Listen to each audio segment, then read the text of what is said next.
Bienvenidos a todos los oyentes de Radio Sefarad una semana más a Las Edades del Totalitarismo. ¿Qué tal, Ricardo? Hola, buen día. Un gran saludo para toda la audiencia de Radio Sefarad. ¿De qué nos hablas hoy?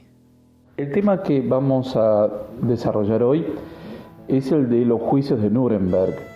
Primero, ¿por qué se ubicaron ahí? Nuremberg era el lugar en donde anualmente se reunía el Congreso del Partido Nazi, en donde hacían ese gran despliegue escenográfico de todo el poder que tenía el Partido Nazi en la sociedad alemana, y por eso fue tan significativo y simbólico ese lugar. Lo que ocurre es que cuando se iba terminando la Segunda Guerra Mundial, los países aliados, es decir, Estados Unidos, Gran Bretaña y la Unión Soviética, consideraron que era necesario establecer un tribunal militar internacional para juzgar los crímenes cometidos por la Alemania nazi durante el transcurso de la guerra. Con esto quiero señalar que, en particular, la categoría de genocidio aún no había sido considerada por los aliados durante el transcurso de la guerra. Es decir, esto era un tema que se iba desarrollando, tal como lo hemos visto cuando hablamos sobre el pensamiento de Raphael Lemkin, el jurista que comenzó a desarrollar el concepto de genocidio. Lo que va a ocurrir es que cuando termine finalmente la guerra, se va a establecer un tribunal militar internacional en la cual van a estar presentes Francia, Gran Bretaña, Estados Unidos y la Unión Soviética para juzgar a los principales jerarcas del partido nazi que aún vivían. ¿Por qué señala esto que aún vivían? Primero porque sabemos que Hitler se suicidó antes de que terminara la Segunda Guerra Mundial. Otro caso fue el de Himmler, Heinrich Himmler, el líder de las SS, que también se suicidó en mayo de 1945, y que otros como Martin Bormann estaban fugados, ¿no? También el caso de Eichmann. Pero aquellos que pudieron ser detenidos, vamos a ver que en los tribunales militares internacionales de Nuremberg van a ser juzgados 22 principales jerarcas, de los cuales 12 van a ser ejecutados. Algunos de ellos, como Hermann Göring, se suicidó antes de ser ejecutado, pero que esto marcaba en principio una distinción con respecto a las guerras anteriores. Acá va a haber juzgamiento a los criminales de guerra. También se va a celebrar un tribunal de guerra en Tokio contra los criminales de guerra japoneses por los crímenes cometidos durante la guerra en el continente asiático. Esto quiero señalar que fue un punto distintivo con respecto a conflictos bélicos anteriores, en donde probablemente sí había indemnizaciones de guerra, tal como ocurrió después de la Primera Guerra Mundial, pero no existía esta idea de juzgar a los criminales de guerra.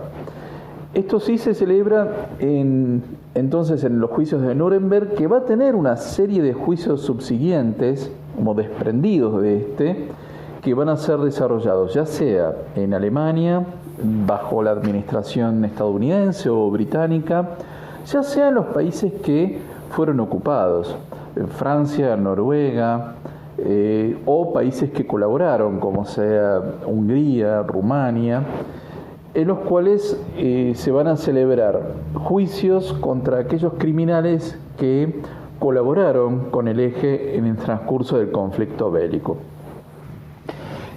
Acá se va a desatar un tema polémico que va a ser la participación soviética en los juicios, porque por un lado teníamos otro país totalitario que estaba juzgando crímenes de guerra y crímenes masivos, es decir, la Unión Soviética, que por ejemplo hoy sabemos fehacientemente y con documentación que cometió la matanza de Katyn en Polonia, de la cual ya hemos hecho referencia, participaba con jueces a los jerarcas de la Alemania nazi. Entonces, este era en principio un punto polémico: cómo podía ser que un país totalitario juzgase a otro por crímenes que también se habían cometido en la Unión Soviética antes, durante y después de la guerra. Este era un tema importante. Por otro lado, la argumentación de los jerarcas nazis es que ellos cumplían con la legislación imperante en Alemania, es decir, las normas que ellos mismos habían establecido. Esto era claramente una gran hipocresía, pero acá vamos a ver que va a tener importancia el pensamiento justnaturalista, porque se va a sostener que más allá de la legislación positiva vigente, había derechos que eran anteriores a la existencia del Estado, derechos que eran por ser humanos y que tenían una preeminencia por encima del derecho positivo. Esto fue un punto muy importante porque va a ayudar a establecer luego toda una serie de tratados sobre genocidio que van a ir surgiendo después.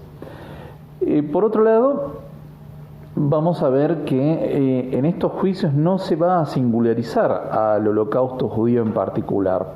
Va a aparecer dentro de los crímenes de guerra, si bien se aportaron una cantidad importante de testimonios sobre los campos de exterminio.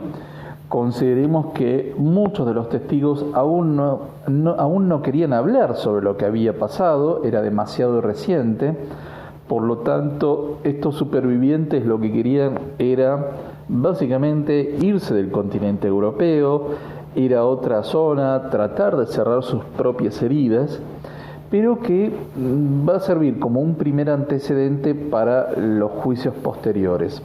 También se van a desarrollar juicios a los médicos que habían participado en todas las políticas de eutanasia, los experimentos, las políticas de esterilización.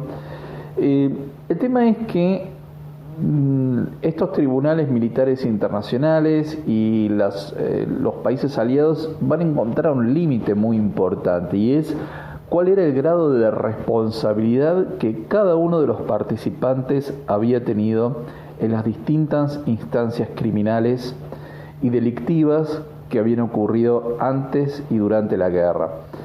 Porque uno de los grandes problemas que se encontraban era que era muy difícil, primero, encontrar mucha documentación que había sido destruida, y por el otro lado, determinar cuál era el grado de responsabilidad de muchos de los jerarcas del régimen nazi.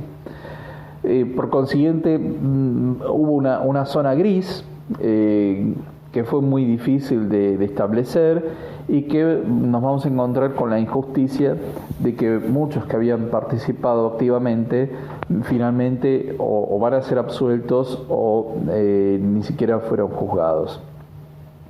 Pero estos juicios de Nuremberg van a sentar un precedente muy importante para juicios posteriores y sobre todo para el desarrollo de toda una legislación internacional de prevención y de lucha contra los genocidios. De modo que va a ser un hito histórico a ser considerado para todo lo que va a ser el desarrollo del concepto de que, en definitiva, los países no pueden hacer cualquier cosa con los habitantes de sus propias naciones.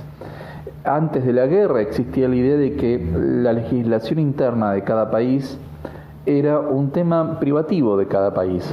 Luego de la Segunda Guerra Mundial se va a entender que los derechos humanos son universales, es decir, que las fronteras no son un impedimento para impedir o intentar detener un genocidio, con lo cual los juicios de Nuremberg en ese sentido fueron un avance importantísimo en la comprensión de lo que era la vida y la libertad de las personas. Muchas gracias por hablar de este tema. Nos volveremos a escuchar en una próxima semana en otra edición de Las Edades del Totalitarismo. Hasta entonces, gracias a ti y a todos los oyentes. Dejo un gran saludo a toda la audiencia de Radio Sefarad y espero que la semana próxima podamos volver a encontrarnos con otro de estos capítulos de Las Edades del Totalitarismo. Muchas gracias.